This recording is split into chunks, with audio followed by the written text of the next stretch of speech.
नातूचा पहिला मित्र म्हणजे आजोबा, आजोबाचा शेवटचा मित्र म्हणजे नातू.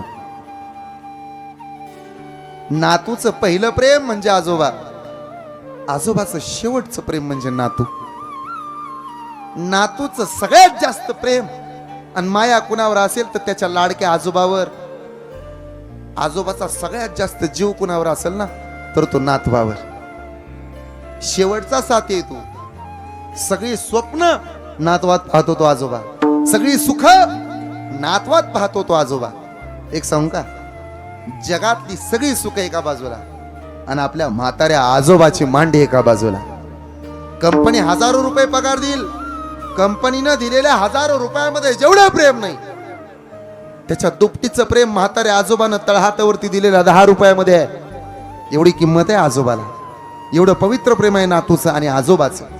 एक सांगू का, ज्याला आजोबा पाहायला मिळाला ना त्याच्यासारखा भाग्यवान कोणी नाही. आणि ज्याचा आजोबा सगळी स्वप्न उराशी बाळगून नातवाच्या समोर निघून गेला ते दुःख शब्दात न सांगण्याजोगा आहे.